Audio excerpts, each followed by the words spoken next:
Olá, graça e paz, seja muito bem-vindo à nossa página. Nós vamos agora dar prosseguimento aos nossos estudos expositivos sobre o profeta Ageu, onde nós temos repensado as prioridades do Senhor para as nossas vidas. Nós vamos abrir as nossas Bíblias, eu convido você a abrir comigo no livro do profeta Ageu, capítulo 1, versículo 12 até o versículo 15. Antes disso, eu quero orar com você, pedir para que Deus fale ao nosso coração. Senhor Deus, em nome de Jesus, que o Senhor venha, ó Deus, a nos encher, Senhor, com a Tua presença, com a Tua graça. Aquiete o nosso coração na Tua presença, abre o nosso entendimento, para que nós possamos, ó Deus, entender e compreender cada dia mais a palavra do Senhor para as nossas vidas. Que o Senhor abençoe, Deus, o Teu povo, abençoe aqueles que nos têm escutado, perdoe os nossos pecados, em nome de Jesus. Amém, amém e amém. Abra comigo, por favor, a sua Bíblia, no livro do profeta Ageu, capítulo 1, versículo 12. De toda forma, eu vou estar projetando para você aqui. O texto nos diz assim: o povo atende ao Senhor. Então, Zorobabel, filho de Salatiel, e Josué, filho de Josadaque, o sumo sacerdote, e todo o resto do povo atenderam à voz do Senhor, seu Deus, e as palavras do profeta Ageu, os quais o Senhor, seu Deus, o tinha mandado dizer, e o povo temeu diante do Senhor. Então Ageu, o enviado do Senhor, falou ao povo a segunda mensagem do Senhor, dizendo: Eu sou convosco, diz o Senhor. O Senhor despertou o espírito de Zorobabel, filho de Salatiel, governador de Judá, e o espírito de Josué, filho de Josadaque, o sumo sacerdote, e o espírito do resto do povo, do resto de todo o povo. Eles vieram e se puseram ao trabalho da casa do Senhor dos Exércitos, seu Deus, ao 24º dia do 6º mês. Bom, você que então pôde nos acompanhar aqui, nós fizemos a leitura do primeiro livro, do primeiro texto aqui, dos versículos 12 aos versículos 15 do profeta Ageu. E aqui então, se na primeira parte nós vimos Deus falando ao povo que era hora deles adorarem a Deus, aqui nós vemos Deus falando ao povo que era momento deles andarem com o Senhor e deles verem a presença de Deus na vida deles. Na primeira parte nós vemos que o profeta exortando o povo que havia voltado do cativeiro babilônico, que começou com Zorobabel e Josué, que começou a construir o templo, mas então diante das oposições, diante dos inimigos, eles então se acanharam e pararam a obra do Senhor e continuaram construindo as suas vidas normalmente. O texto nos fala, a profecia deles, de Ageu, condena o fato de eles terem as suas casas todas apaineladas e bonitas, enquanto a casa do Senhor estava totalmente em ruínas. Então, diante daquela exortação que o profeta faz, o povo então responde positivamente ao chamado do Senhor. E é isso que esses 4 versículos nos falam. Na verdade, quando Deus nos fala em sua palavra, a única resposta aceitável nossa é a obediência. Nós não pesamos opções, nós não pesamos prós e contras, nós não analisamos as alternativas, nem negociamos os termos. Simplesmente nós fazemos aquilo com que o Senhor nos mandou fazer e deixamos o resto com Ele. Como diz o pregador inglês, fé não é crer apesar das evidências, mas fé é obedecer apesar das consequências. E os versículos 12 ao 15 do primeiro capítulo de Ageu, é onde o texto nos mostra a reação do povo à mensagem do profeta. Apesar de tudo, a mensagem do profeta foi muito bem sucedida, já que todos unanimamente decidiram retornar ao trabalho do templo. Deus moveu o coração do povo, Deus recobrou o ânimo dos líderes e que eles então se dispuseram ao serviço de Deus.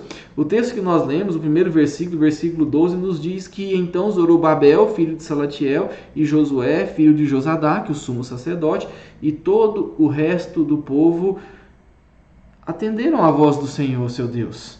o momento histórico desse texto aqui, nós vemos narrado por Esdras, capítulo 5, versículo 2, e eu convido você a ler esse texto comigo.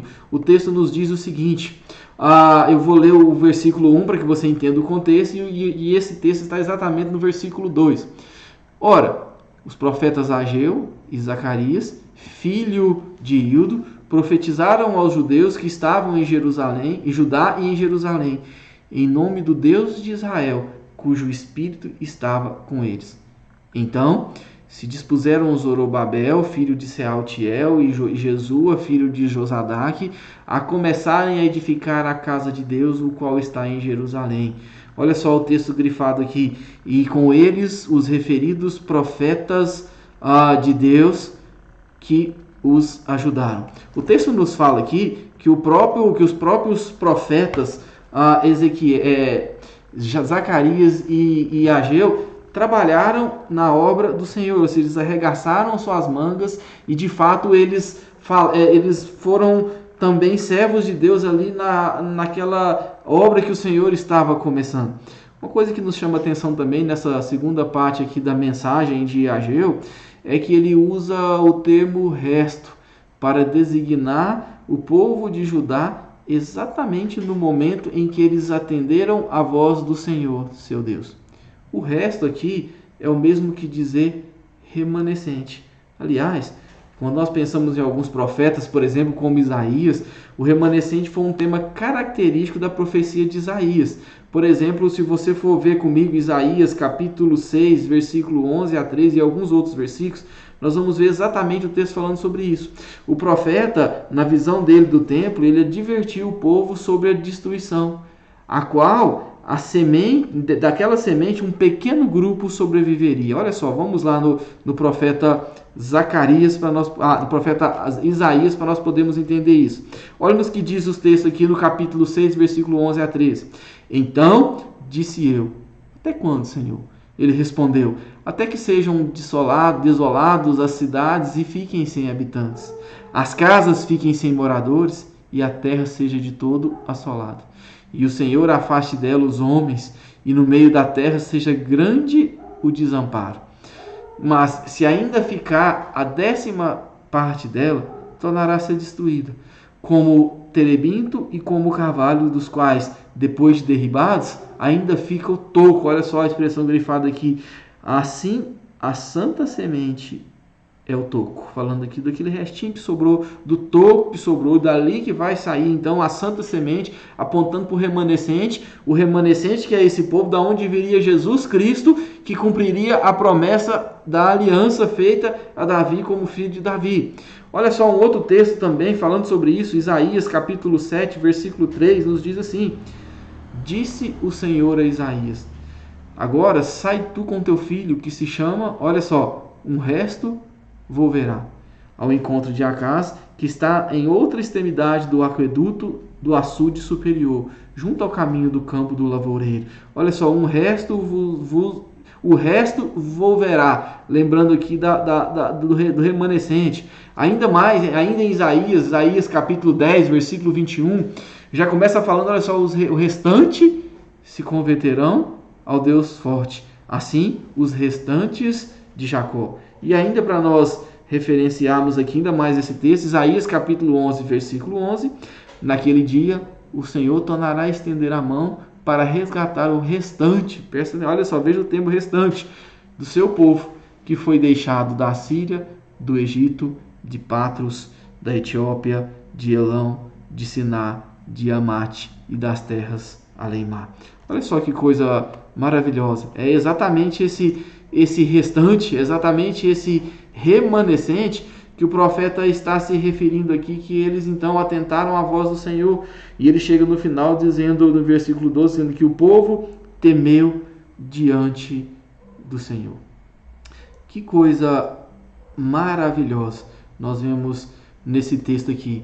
O povo temeu diante do Senhor, ou seja, eles foram despertados pela voz de Deus.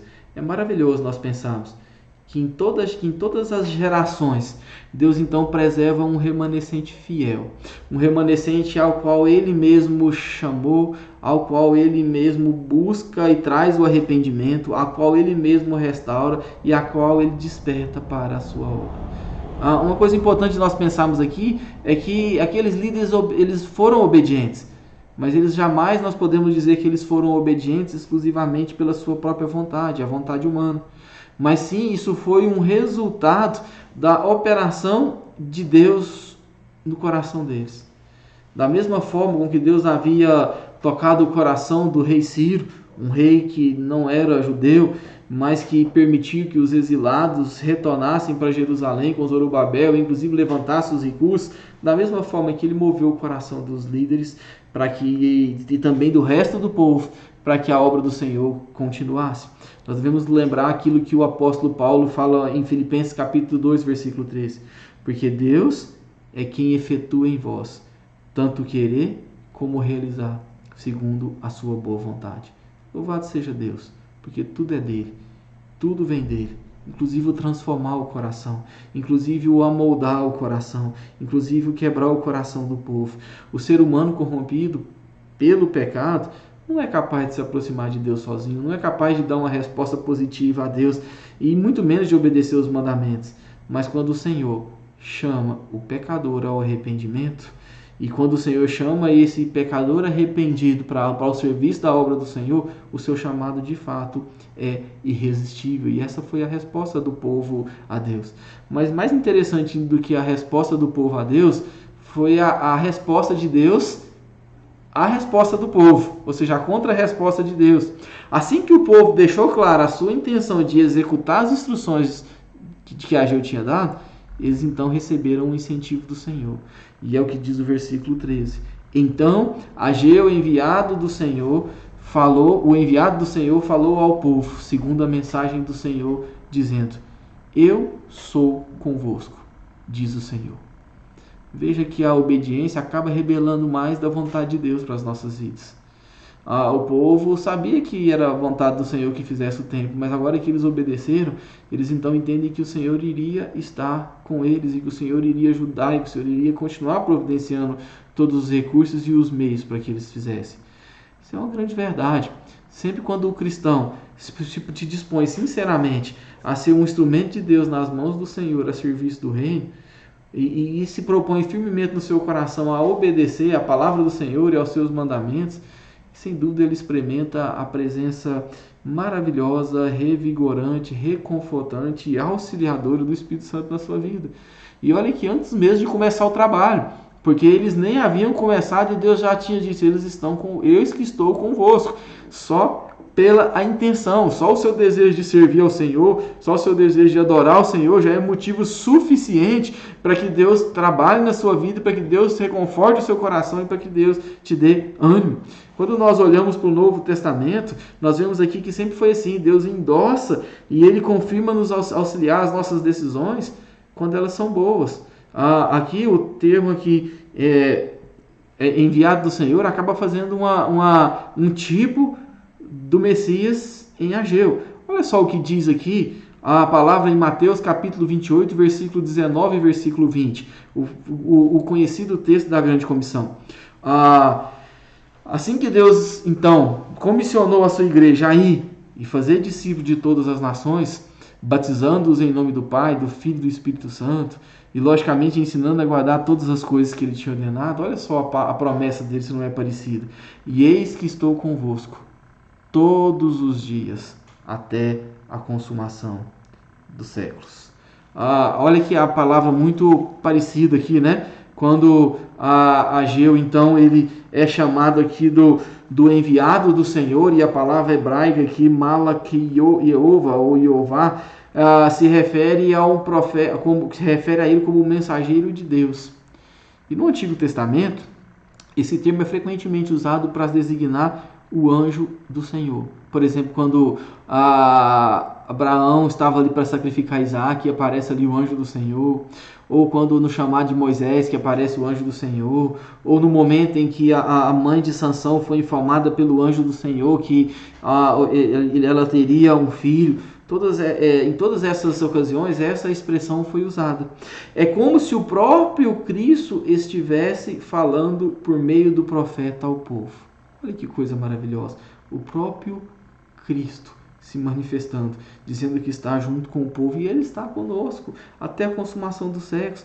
Nos lembra muito aquela palavra daquele maravilhoso Salmo 46, versículo 7 e versículo 11, que na verdade são o mesmo texto, que fala assim: o Senhor dos Exércitos está conosco, o Deus de Jacó é o nosso refúgio.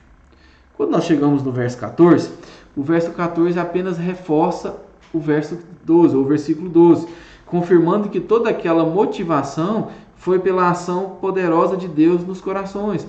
Por detrás de toda aquela disposição dos líderes e do povo, do remanescente, estava a atuação silenciosa de Deus atuando nos corações e tocando a abertura, trazendo o poder do Espírito Santo na vida deles. Não é à toa que o profeta Zacarias, quando ele vai falar ao povo, nesse período, capítulo 4, versículo 6, ele diz: não por força nem por violência, mas pelo meu Espírito, diz o Senhor. Afinal de contas, quem está mandando aqui é o Senhor dos Exércitos. Um termo que é usado, um título usado pelo menos 14 vezes no livro de Ageu.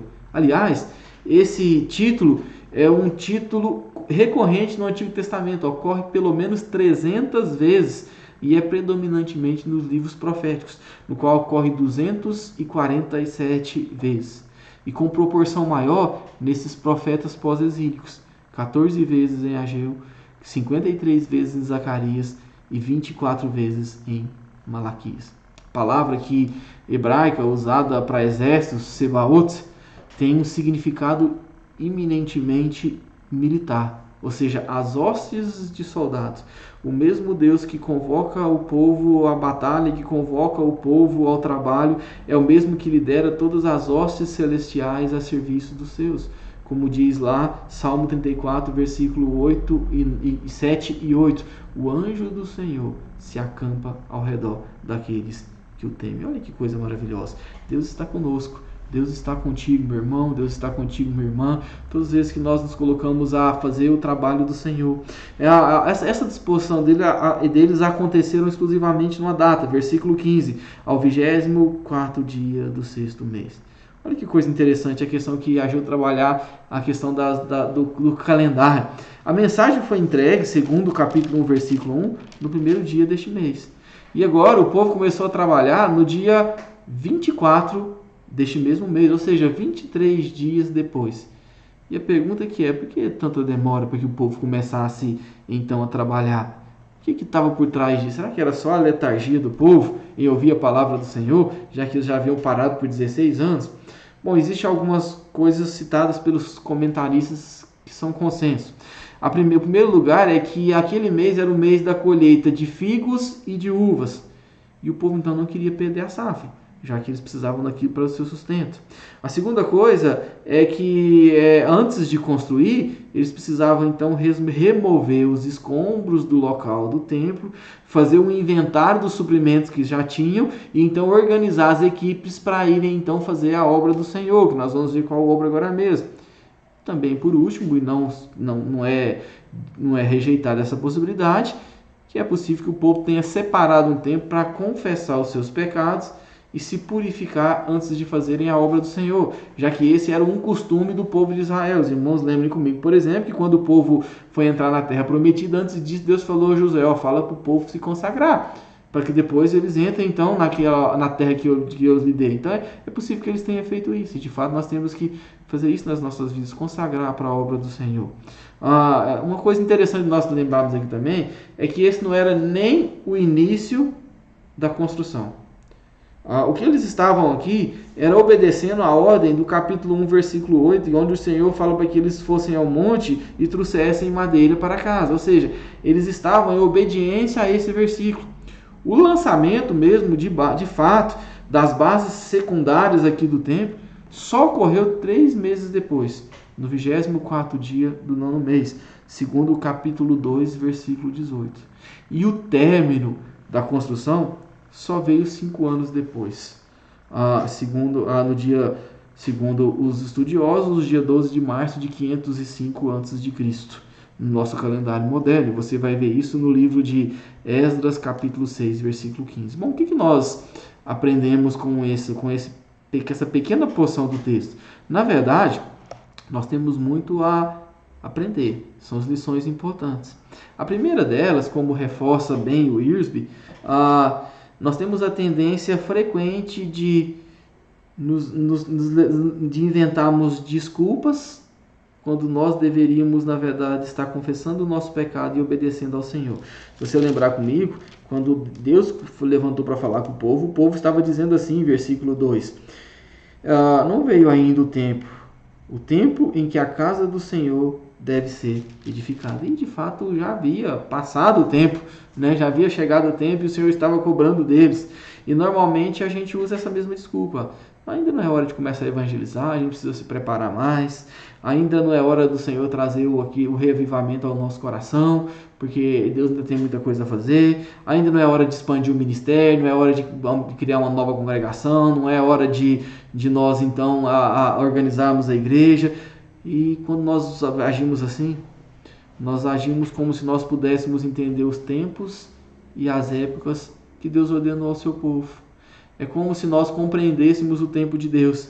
É como se nós agíssemos como agiu os apóstolos quando Jesus estava ali subindo aos céus, que eles perguntaram: Senhor, é este o tempo de restaurar Israel? E o que Deus fala? Não compete, essas coisas de tempo competem exclusivamente ao Pai. Se Deus está mandando, nós temos que obedecer. Em segundo lugar, nós também aprendemos que a obra é de Deus. E é Ele quem desperta e conduz os seus obreiros. Mas qual que é o nosso papel? O nosso papel, segundo o Novo Testamento, que é nos ensinado, é que rogar ao Senhor da Seara que mande trabalhadores para a Seara. Só que quando nós oramos assim, muitas vezes Deus pode chamar você, porque Deus está chamando você, Deus está chamando eu para a obra dele, para que seja edificado a igreja dele. Ele fala isso porque, segundo ele, a Seara é grande, mas os trabalhadores são poucos, e que nós possamos orar pela obra do Senhor, que nós possamos orar pelos servos de Deus, que nós possamos orar para que Deus levante mais missionários, para que Deus levante mais pastores, para que Deus guarde as famílias dos nossos pastores e dos nossos missionários. E em terceiro lugar, nós aprendemos que os começos são importantes. O profeta Zacarias, falando desse texto aqui, ele fala para a gente não desprezar os pequenos começos, e isso é verdade. Aquilo que às vezes você está fazendo na obra do Senhor, mesmo que esteja aos seus olhos parecendo pequeno ou parecendo de nenhuma importância, ele é muito importante para o resultado final. É cada coisa sendo colocada no seu lugar, e sem aquilo que você está fazendo, a obra final não acontece. Veja que se o povo não buscasse madeira no templo, jamais o templo seria construído. Então, aquilo que você faz é muito importante para a obra do Senhor. Aquilo que você está fazendo na casa de Deus é muito importante. Por isso, não desanime de trabalhar para a obra do Senhor, não desanime de obedecer ao mandamento do Senhor. Que Deus te abençoe, que Deus restaure as nossas vidas, que Deus nos faça nesse momento o que nós estamos pensando aqui sobre o profeta, que nós possamos realmente reavaliar as nossas vidas e buscarmos em primeiro lugar o reino de Deus. Vamos orar mais uma vez? Senhor, em nome de Jesus, nós nos colocamos diante do Senhor. Mais uma vez, ó Deus, nós pedimos que o Senhor, ó Deus, nos faça, ó Deus, repensar as nossas vidas, as nossas prioridades, e que aquilo que é mais importante para as nossas vidas, ó Deus, que seja, ó Deus, servir ao Senhor. Que o Senhor, ó Deus, tire de nós, Deus, tire da tua igreja, Deus, aquilo que não agrada ao Senhor. Que o Senhor, ó Deus, perdoe os nossos pecados, e que o Senhor, ó Deus, possa animar o seu povo, redobrar o ânimo do teu povo, ó Deus, para a obra do Senhor. Em nome de Jesus. Amém e amém. Que Deus te abençoe, meu querido.